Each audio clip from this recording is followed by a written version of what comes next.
Assalamualaikum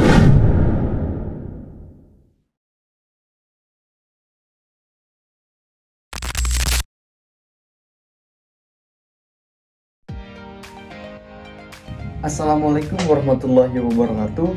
Perkenalkan, nama saya Saiful Mukminin dengan NIM 220187. Saya dari kelas RA6 Manajemen semester 5.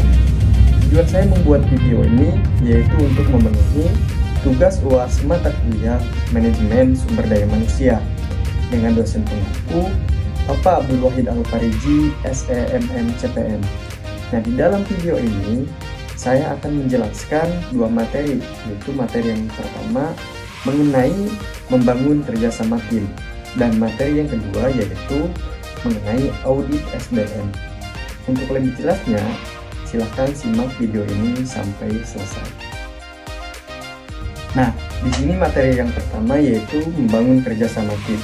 Nah, kerjasama tim sendiri itu merupakan kunci sukses dalam berbagai bidang. Nah, di dunia bisnis hingga kehidupan sehari-hari, membangun tim yang solid, efektif, dan juga harmonis itu dapat membutuhkan pemahaman dan juga strategi yang tepat tentunya ya. Nah, selanjutnya di sini ada pentingnya kerja tim. Nah, di dalam pentingnya kerja tim ini terdiri dari 3 poin. Yang pertama yaitu efisiensi, yang kedua ada kreativitas, dan yang terakhir yang ketiga yaitu motivasi. Nah, efisiensi sendiri adalah kerja tim memungkinkan pembagian tugas dan juga tanggung jawab secara merata, sehingga pekerjaan ini dapat terselesaikan lebih cepat dan juga lebih efisien. Yang kedua yaitu ada kreativitas. Kreativitas adalah bertukar ide dan juga perspektif dari berbagai anggota tim. Nah, hal ini juga dapat memicu ide-ide kreatif dan juga solusi yang inovatif. Dan yang terakhir, yang ketiga yaitu motivasi. Nah, motivasi ini merupakan dukungan dan juga kolaborasi antar anggota tim yang dapat meningkatkan motivasi, semangat, dan juga dedikasi dalam mencapai tujuan bersama. Selanjutnya di sini ada karakteristik tim yang efektif. Nah, di dalam karakteristik tim yang efektif ini terdiri dari 4 poin. Yang pertama ada komunikasi terbuka. Nah, komunikasi terbuka ini yaitu tim yang efektif memiliki komunikasi yang terbuka dan juga jujur, memungkinkan setiap anggota untuk menyampaikan ide dan pendapatnya. Yang kedua ada kepercayaan. Nah, kepercayaan ini itu harus ada di dalam anggota tim, itu sangat penting ya. Kenapa? Karena untuk membangun rasa aman dan juga saling mendukung dan kolaborasi yang harmonis. Yang ketiga ada tujuan bersama. Nah, di dalam tujuan bersama ini semua anggota tim harus memiliki pemahaman yang sama tentang tujuan dan juga target yang ingin dicapai untuk menciptakan visi dan juga misi yang terarah. Di sini yang terakhir ada sinergi. Nah, sinergi ini anggota tim ini harus saling melengkapi dan juga bekerja sama secara efektif untuk menghasilkan hasil yang lebih besar dari jumlah individu. Nah, selanjutnya yaitu membangun kepercayaan di dalam tim. Nah, membangun kepercayaan dalam tim ini yang pertama ada transparansi. Transparansi itu apa sih? Nah, transparansi ini yaitu jujur dan juga terbuka di dalam komunikasi atau berbagi informasi secara adil dan transparan. Yang kedua ada empati. Empati yaitu mencoba memahami perspektif orang lain. Nah, dengan mendengarkan sesama dan juga menunjukkan rasa peduli. Yang ketiga ada konsistensi. Nah, konsistensi ini adalah konsisten yang tetap konsisten di dalam perilaku dan juga perkataan untuk menunjukkan integritas yang dapat diandalkan. Yang keempat yaitu yang terakhir ada dukungan. Nah, dukungan ini memberikan dukungan dan bantuan kepada anggota tim dalam menghadapi tantangan dan juga kesulitan. Selanjutnya di sini yaitu komunikasi yang efektif. Nah, di dalam komunikasi yang efektif ini terdapat 4 poin. Yang pertama yaitu menyampaikan pesan secara jelas dan juga ringkas untuk menghindari ambiguitas. Yang kedua, menghindari asumsi, yaitu memastikan pemahaman yang sama tentang informasi. Yang ketiga, mendengarkan dengan sesama untuk memperhatikan bahasa tubuh dan juga ekspresi wajah. Dan yang keempat yaitu memberikan umpan balik yang konstruktif dan juga positif guna mendorong perbaikan. Selanjutnya yaitu mengatasi konflik di dalam tim. Nah, dalam mengatasi konflik di dalam tim ini terdapat 4 poin. Yang pertama, mengidentifikasi akar masalah konflik dengan jelas dan juga objektif. Yang kedua, berkomunikasi dengan tenang dan juga terbuka guna menghindari serangan pribadi.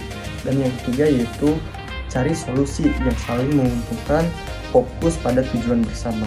Dan yang keempat yaitu bersikap positif dan juga optimis guna membangun kembali kepercayaan di dalam tim tersebut.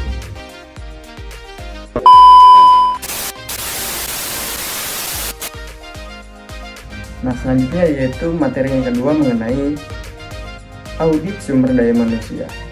Nah, audit sumber daya manusia sendiri adalah proses meninjau atau review secara komprehensif suatu sistem atau proses suatu organisasi. Nah, apakah sudah memenuhi kebutuhan atau proyeksi masa depan kebutuhan fungsi SDM organisasi. Nah, baik apakah itu untuk memenuhi standar lokal, standar internal, atau regulasi. Audit SDM sendiri merupakan tinjauan berkala yang dilakukan oleh Departemen Sumber Daya Manusia untuk mengukur efektivitas pengguna sumber daya manusia yang terdapat di dalam suatu perusahaan. Selanjutnya di sini yaitu proses audit sumber daya manusia. Nah, proses audit sumber daya manusia ini terdiri atas 6 langkah, di mana yang pertama yaitu mengkomunikasikan gagasan dan juga makna audit sumber daya manusia dengan menekankan berbagai manfaat yang dapat diperoleh serta mendapatkan dukungan manajemen produk.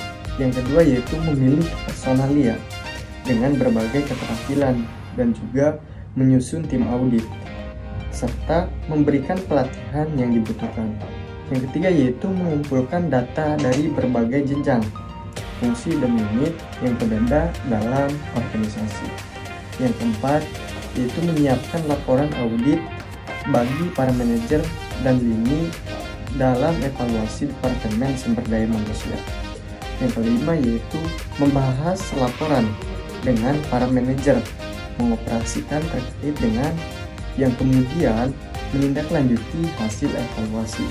Dan yang terakhir yaitu memasukkan berbagai tindakan korektif ke dalam proses penetapan sasaran atau operasi organisasi reguler. Selanjutnya yaitu objek yang akan diaudit. Nah, aspek sumber daya manusia ini yang dapat diaudit cukup luas. Nah, karena SDM itu sendiri mencangkup fungsi perencanaan, fungsi pengembangan, fungsi pemeliharaan, dan juga fungsi informasi. Nah, fungsi penghargaan dan penghukuman serta fungsi peningkatan kinerja. Selanjutnya yaitu manfaat audit sumber daya manusia. Nah, manfaat audit sumber daya manusia adalah yang pertama yaitu mengidentifikasi kontribusi Departemen Sumber Daya Manusia bagi organisasi. Yang kedua, meningkatkan citra profesional Departemen Sumber Daya Manusia. Yang ketiga yaitu mendorong tanggung jawab dan juga profesionalisme yang lebih besar di antara anggota-anggota Departemen Sumber Daya Manusia. Yang keempat yaitu menjernihkan tugas-tugas dan tanggung jawab Departemen Sumber Daya Manusia. Yang kelima, merangsang keseragaman berbagai kebijakan dan juga praktek sumber daya manusia. Yang keenam yaitu menentukan masalah-masalah sumber daya manusia yang kritis.